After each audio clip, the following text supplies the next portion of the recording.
Hello everyone, welcome to my second video on my channel and my first story. So, it's basically like I said in my first video, it's the Ender Dragon.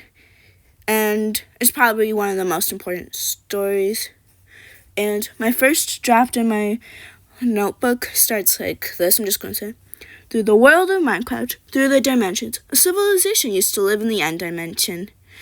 So that's like the first paragraph. I think it's pretty good, so I kept it. Okay, I'm going to continue. Okay, please enjoy the story. I'm going to start now. Don't want to bore you.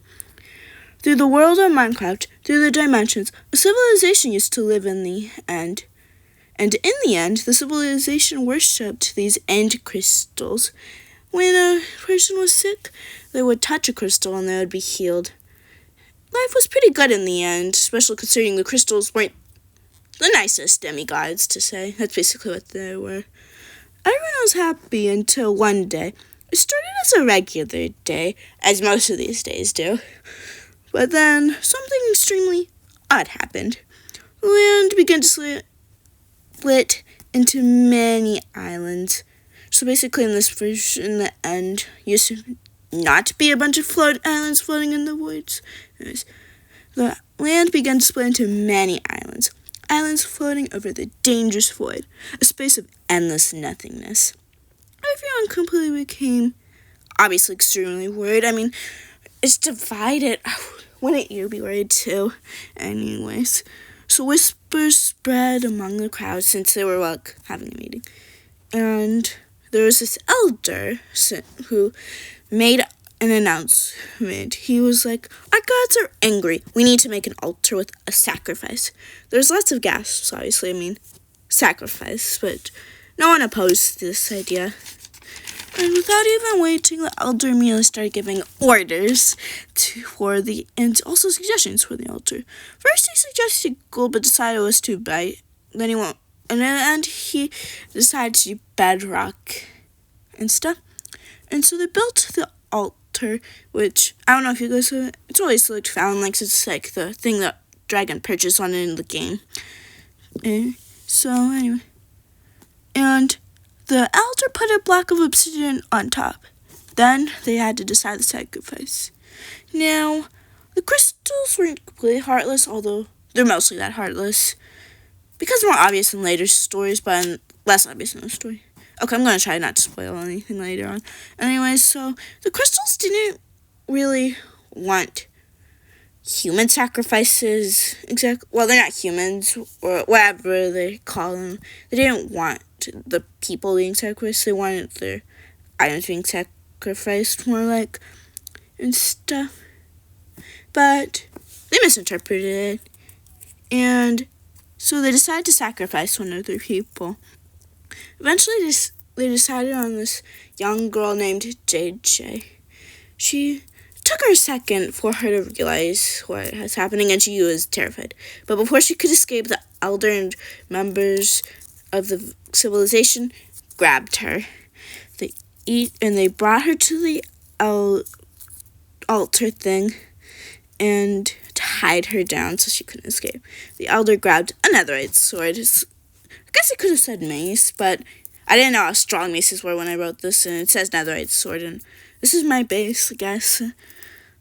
And even though I am changing it as I go along a bit, since I can see it's not perfect, it's pretty old. Anyway, the elder grabbed another sword, stepped forward, and only took 2 clean slashes to kill JJ, who flopped away. And then something interesting happened. Afterwards, purple lightning struck JJ, and the end crystals grew these obsidian pillars, and they set themselves on it. And JJ's body was encased in the obsidian block. People were confused, and they guessed what would happen. But the end crystals, being end crystals, showed the elder exactly what was going to happen. But the elder, being selfish, did not tell the village, and so they just went back to the city. And no one suspected a thing. They thought the sacrifice hadn't taken effect yet.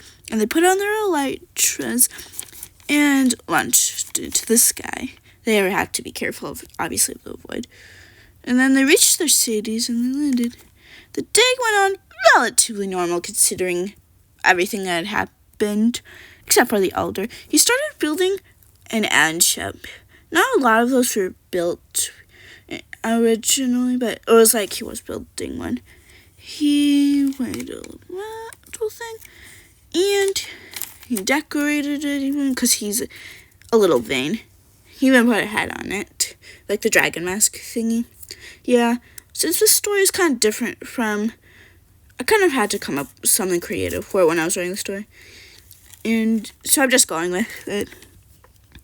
And so anyway, when the ship was complete, he grabbed a lot of stuff, being selfish. A lot of the food supplies, pretty much almost all of the fireworks, and 2 elytras. And then he did... Okay, maybe... that's pretty selfish. 1, in case of emergencies, but you're literally in a flying ship. You might not even need any elytras, but he took 2. And then he took as far off as he could go.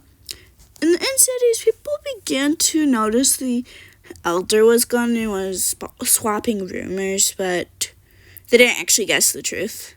And then back at the altar, the crystals were very angry. And so they summoned a lot of power for this.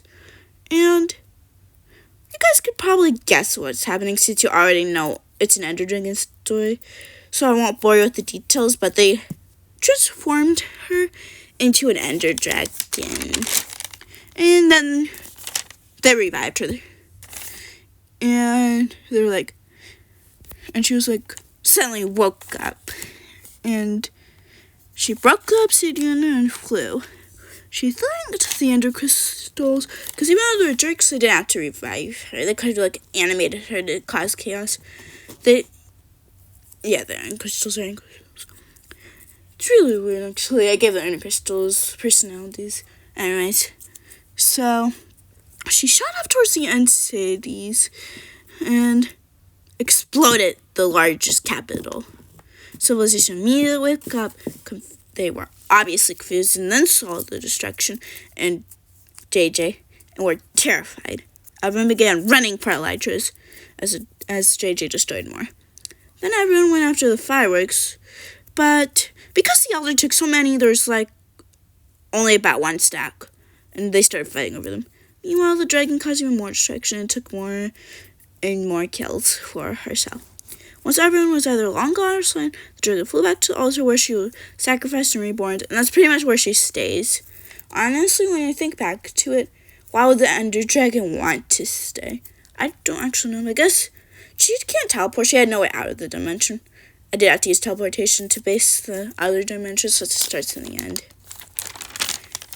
And anyways, thank you so much for watching, and basically, the next story will probably either be the Enderman or the Shulker stories, because those come almost immediately after. They're most directly connected to the Enderman story. It's basically what they do to all the remaining people, and eventually the Elder. But yeah, thank you so much for watching, and hopefully I can get more videos out soon. I hope you enjoyed. Bye!